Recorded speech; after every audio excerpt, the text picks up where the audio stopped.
السلام عليكم ورحمة الله وبركاته. ازيكم يا حبايبي؟ عاملين ايه؟ الفيديو بتاع النهارده فيه حاجات كتير اوي هتعجبكم. عملنا ايه؟ عملنا بقى رز حبة وحبة، وعملنا صينية فراخ بالبطاطس، وسيحنا سمنة. كملوا بقى معايا الفيديو للاخر عشان نشوف بقى عاملين الحاجات الحلوة دي ازاي. يلا بقى هنسمي بسم الله. اول حاجة كان عندي سمنة فلاح في التلاجة، دي كان حوالي كيلو ونص. كيلو ونص. كنت انا ما كنتش انا جايباها من على وش اللبن، لا انا كنت جايباها من واحده صاحبتي، واحده ما شاء الله فلاحه، يعني عندها الحاجات دي نضيفه قوي. دي اللي انا بصراحه بتعامل معاها، يعني ايه، لما مزنوقه في لبن مزنوقه في حاجه بتعامل معاها. جبتها كده وهي في الفريزر، حطيتها على النار في اي حله عندك المونيا ماشي، حله تيفال زي ما بتحبي تسيحي الحاجه فيها براحتك، وسبتها بقى، حطيت النار شبعه زي ما انتم شايفين كده. وقلت بقى ايه، هنعمل الغدا بالمره عشان السمنه تبقى عايزه برضو ايه ايدك فيها كده، لانها ممكن في لحظه تلاقيها اتحرقت. حطيت بقى معلقه زيت ومعلقه سمنه. هنغسل بقى الرز ونعمل رز حبه وحبه.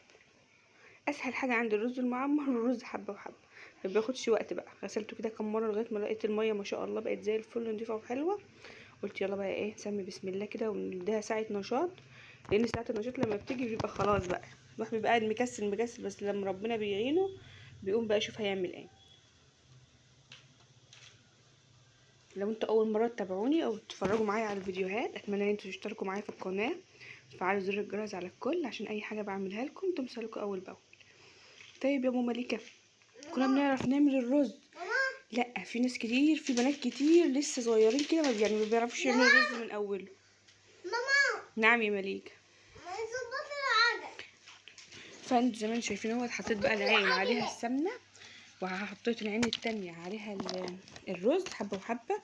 والحته المقطع ده مش عارفة هم تقريبا في المونتاج اتشال ولا ايه، من اول ما حطيت ايه الوراك الفراخ ديت. انا كنت جايبة فرخة قسمتها زي ما انتوا شايفين اهوت، كنت جايبة حطاها ايه مغسلاها كويس، وغسلتها كويس بالمية والليمون والملح لغاية ما بقت زي الفل.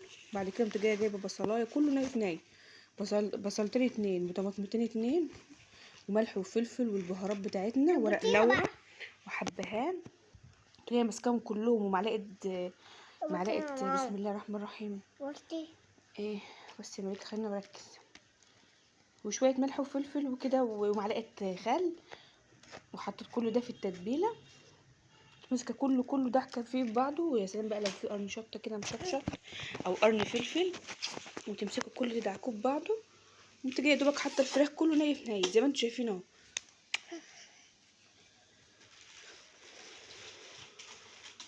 يعني عين عليها الفراخ، وعين عليها الرز، وعين عليها السمنه. انا صراحه لما بحب ادخل المطبخ بحب ادخل يعني ايه، مش كل شويه اعمل رز واقعد اعمل فراخ واقعد اعمل السمنه واقعد، لا يبقى هو كله بقى مره واحده. وممكن اكون بغسل مواعين في نفس الوقت انتوا شايفينه ده كله.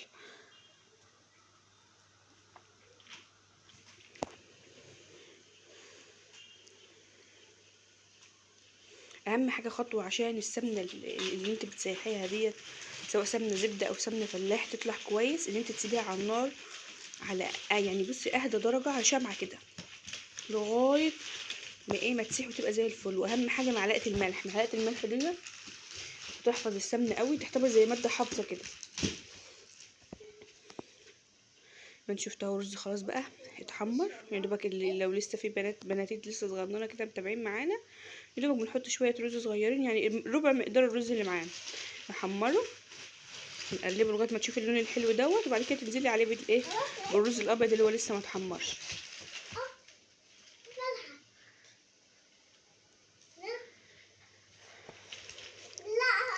طبعا اللي متابعيني عارفين ان انا كل ما اجي اسجل فيديو لازم مليكه تبقى ايه، تتشقى حواليا. ماشي يا مليكه. ماما مش عايزين حلب ليه؟ متعمليش صوت. نزلت بقى بالرز الباقي، وانت جايه بقى ماسكاه كله مشوحه تشويحه حلوه. هتحطي بقى الملح بتاعك، عندك شوربه حطي، عندك ميه بس حطي، بتحبي تحطي مرق الدجاج حطي. انا صراحه استكفيت بس بالميه والملح. ولما بنعمل الرز بالطريقه دي ما بنزودش الميه جامد، لان بيبقى ما شاء الله انت مشوحه الرز جامد على النار، بيبقى يعتبر اصلا خد شويه سوا حلوين. ما انا بوريك اهو بقى طعم الفراخ الني بني ديت تحفه.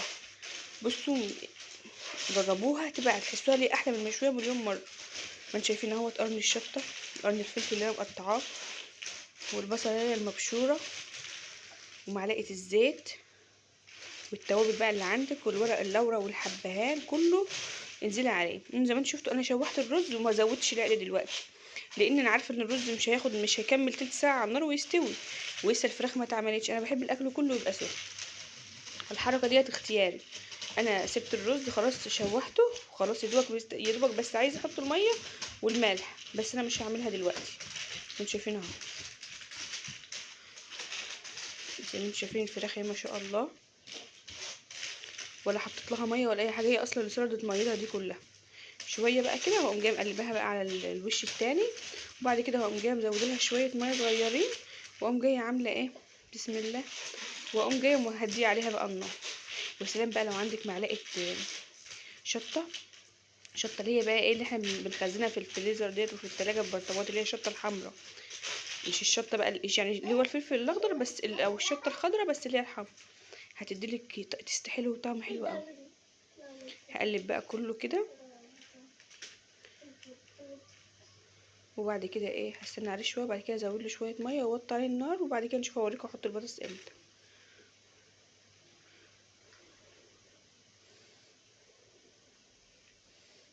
ده العزاويل بتاعه الفراخ بقى زي ما انتم شايفين اهي.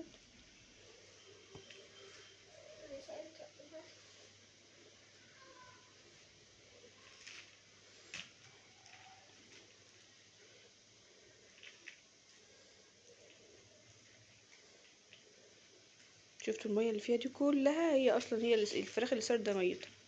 لسه بقى السمنه اللي هي الفلاحي لسه بتسيح بقى على النار براحتها خالص، ما ينفعش نعليها النار، لو حلينا لها النار في لحظه هتلاقيها اتحرقت، ولو ما سويناهاش كويس على النار برضو في لحظه هتلاقيها هتعفن منك، يعني هتطلعها حطيتها في التلاجة حطيتها بره هتلاقيها هتبوظ منك. لازم تستوي على النار مده حلوه، مده محترمه كده.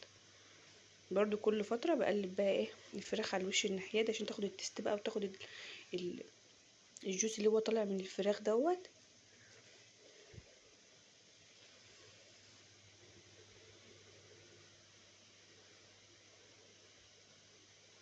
انا لو كان عندي لبن اليوم دوت كنت هدس رز معمر كده بايه، وصينيه فراخ بالبطاطس. دي بصوا من الاكله الاحلى اكله مفضله عندي، واسرع اكله كمان.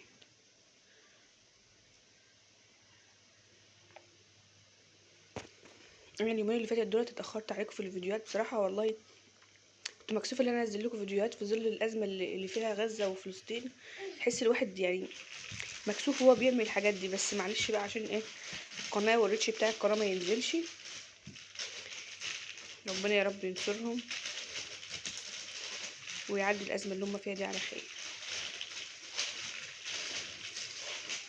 هنا بقى زودت الميه زي ما قلت لكم، وهتسيبها بقى على ايه تغلي. اول ما تغلي تسيبها بقى على نار هاديه بقى براحتها كده، عشان الفراخ تبقى معاكي مستويه متبقاش معاكي بتشد، وفي نفس الوقت ايه تستوي. كل ما بتعملي الحاجه على نار هاديه كل ما بيبقى طعمها احلى وبتستوي بطريقه احلى.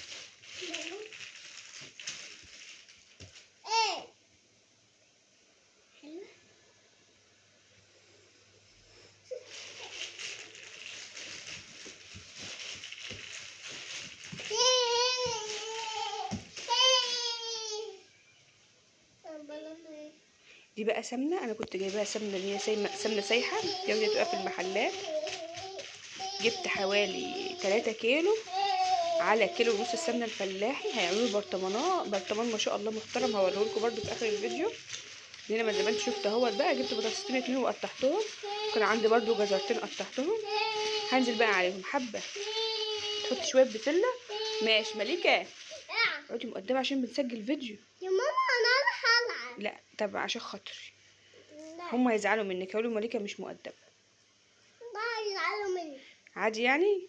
خلاص يا جماعه زعلوا من مليكه، هي مش مؤدبه، مليكه مش مؤدبه خلاص كده. كل سنة خلاص انا مش مؤدبة. خلاص يعني انت احترفت بكده. حطيت بقى السمنه زي ما انتم شفتوها، السمنه دي السايحه العاديه اللي بتبقى في مش عايزه اقول نوع معين، اللي هي بتبقى في صفايح كده بتتباع مثلا في الايه في السوبر ماركت. هنا خلاص بقى الرز اهوت، يا دوبك ولا سخنت ولا عملت اي حاجه. حطيت الحله على النار وقمت جايه نازله بشويه ميه عادي من الحنفيه او من الفلتر زي ما انت بتحب تحطهم، وهحط الملح وخلاص، في سبيل لما اجي اطفي على الفراخ هي بصينيه البطاطس يكون الرز خلاص سخن، يبقى خلاص ما شاء الله ايه ناكل بقى. شايفين بقى شكل اصلا الشكل واللون عامل ازاي بعد ما استوت. قمت جايه دوبك حطاها تحت الشوايه في الفرن 5 دقايق بالظبط خلاص. تاخد لون بس، وتبقى شكلها ايه زي ما انتم شايفين كده تحفه. والله العظيم طعم البطاطس بصوا احلى من الفراخ، لان بقى شاربه بقى ما شاء الله التوابل والتتبيله الحلوه دي كلها. زي ما انتم شفتوا ما هو كل الحاجات البيضه اللي على الوش ديت انا بشيلها اول باول. دي اللي احنا بنسميها المرته، يعني اللي بتطلع من السمنه. واهم حاجه زي ما قلت لكم معلقه الملح، دي بتخلي ما شاء الله السمنه اللي انت بتسيحيها تقعد معاكي فتره طويله جدا من غير ما يحصل لها اي حاجه. ده كان الفيديو بتاعنا النهارده، اتمنى يعجبكم، واتمنى يا رب يكون بسيط كده ايه. وان شاء الله اشوفكم في فيديو جديد، ومتنسوش تدعوا لاهل غزه. والسلام عليكم ورحمه الله وبركاته.